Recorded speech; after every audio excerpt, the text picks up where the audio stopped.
right, everybody. So I know in the nervous system, there's a lot of potential, like potentials. Like what are these words? We have resting potential, we have action potential, we have greater potential, and they get a little confusing. So what do they actually all mean? So let's start with the resting potential first. So at a resting potential, you basically are looking at the fact that we have the potential for ions to move. We've created a gradient, and that gradient will have sodium on the outside. So if this is our extracellular fluid, and here's our intracellular fluid, inside we'll have a high concentration potassium. Okay, now that seems weird. We don't have a charge difference, but I just said we have a charge difference. It's because the inside also has these large negative proteins.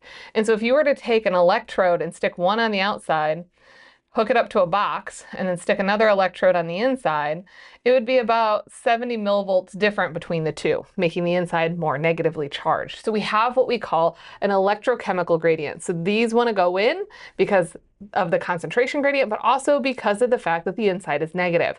So this is our resting potential. We have a sodium-potassium exchange pump to help establish this. So what do we do with it? Well, anytime we open up gated ion channels, these different concentrations are going to try to equalize, right? We're going to always move ions in a way that they're trying to get to equilibrium.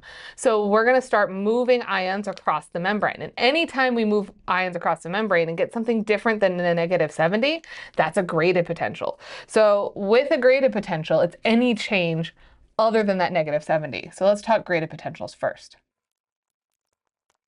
So any change that makes you not -70. So anything other than -70.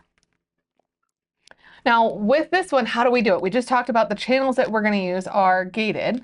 Now specifically, graded potentials are changes in response to something new.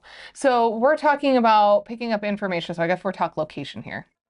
This would be in the dendrites or the somas of neurons. So here I'm specifically talking about these potentials all in neurons and dealing with the nervous system. So dendrites and somas. And what we're picking up is new information from these places. And so what you're going to do is open up gated ion channels. But what are they gated by? So they're gated by a physical push. So we have mechanically gated, or you can have chemically gated. There are others too, nociceptor or photoreceptor, so you could be light gated or pain gated, but think of like chemically gated. So this is our neuron responding to neurotransmitters would be an example. And so we have these chemicals, these neurotransmitters that will bind to these receptors and open up and cause a change in charge. And they could make it closer to threshold where you're going to send a signal, or further from threshold. So you can be an excitatory signal, so we can cause something called an EPSP, or you can be inhibitory, you can cause an IPSP. Okay, so let's talk through the options of what happens when we open up these ion channels. So we could have sodium go in, and that would make you more positive, right? Because you have something positive coming in. You could have potassium, because remember where that's at, that wants to leave. That can go out, and that would make you more negative. You could also have a negative thing come in. So if we come back here, you also have a higher concentration of chloride on the outside. So chloride would want to come in. So if we bring something negative in, it would make you more negative. And if that is more negative than the -70, right? So if we have like a -80, for example. So if we are less than the -70, then we call it hyperpolarized. So we've hyperpolarized the cell, making it further different. I guess we should talk about what we mean by the poles. These are poles, right? If we think of this as 0, or this is 0 and this is -70, then what we're dealing with here is we have a pole difference. We have a positive side and a negative side, or a neutral side. So here we're making it further in the differences. Up here, if we become more positive, what we're doing is depolarizing. So here, you're greater than the -70. You're getting closer to what we call threshold, and that's going to depolarize you. Depolarization means you're losing your differences. You're getting closer to being more like that 0 on the outside.